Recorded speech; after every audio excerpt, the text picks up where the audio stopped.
I'm Charlie and I play bass. I'm Tony and I sing and play guitar. Josh Helm on drums. You're all from Wisconsin. Yes, born and raised. Did you Born and all raised grow in up there together, or?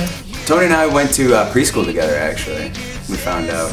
We never knew until years later that in high school we realized somebody's mom found a picture or something from preschool or something. I don't know. From there we went to high school together and we started playing in a band at like the age of 16 or so, and we've been doing it ever since. And Josh, actually, we had an original drummer that was with us for, I don't know, 6 years of the band, and now we've been a band for about 8 years, and Josh has been with us for the past 2, so it's been awesome. How did you hook up with Josh? We knew each other from a band we played in the area, and we played the same shows and stuff. And back through. It was a rival band. It was a rival band. Yeah, we hated each other. I had to stop talking. Yeah, we had to no more jokes about it.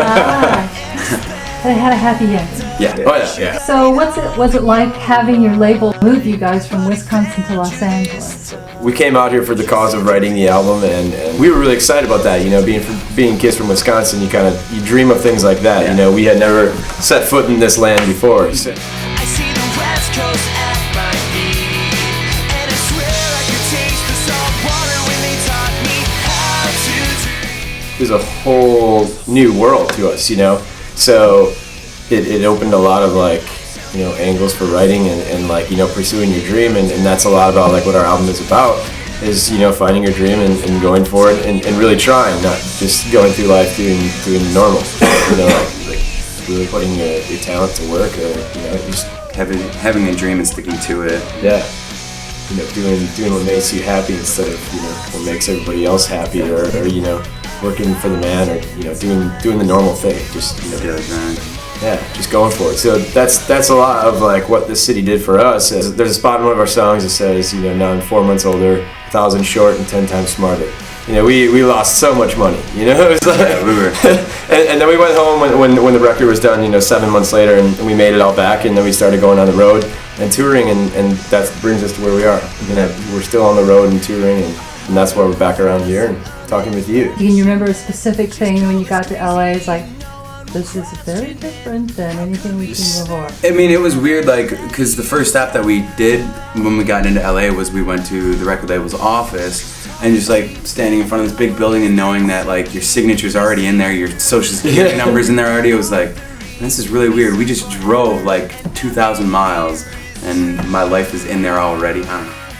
Your dream is right here, in this building. Yeah, that's true. I really thought of that.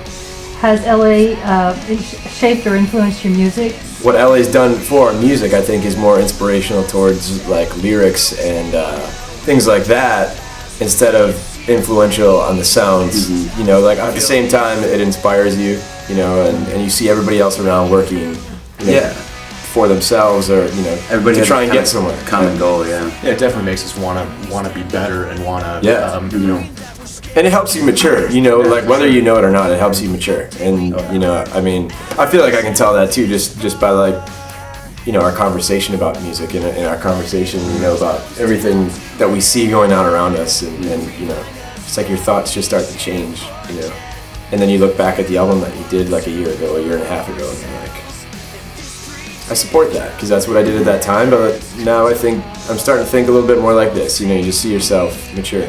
So it's nice to have an album that's kind of a benchmark to say, oh, that's where we were then. Yeah. Oh yeah, it's weird even now, looking back on it and remembering what was going on during that time. Even I remember specific times of recording that part, and what I was doing at the time was it's so weird how different things are, how different we are. Yeah. Since then, it's really kind of crazy. Your music is very accessible with lots of very nice hooks in it. And is that how you set out to do that as you compose your music when you're writing? Is that a goal? Yeah, absolutely. Like I say, I'm not a big listener to, Radiohead came up in our talking before, but just always in my life I've listened to music with hooks, and it can be anything. It can be R&B, hip hop, I'm country. You can respect it because you're there's that hook that is always bringing you back, and you're always singing it, and that's what I love.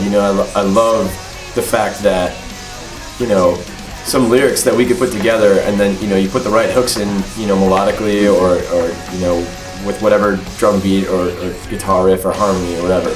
And it keeps you going back to that, and you keep thinking about that over and over and over, and that to me is like genius. You could be the most death metal guy or something like that, but when you hear a hook, like, I don't know, anything, you know, even Huey Lewis, like, bum, bum, like, you can just, you know it, you know? Even a song that you want to hate, yeah, but you listen to it and you're like, alright, I like it.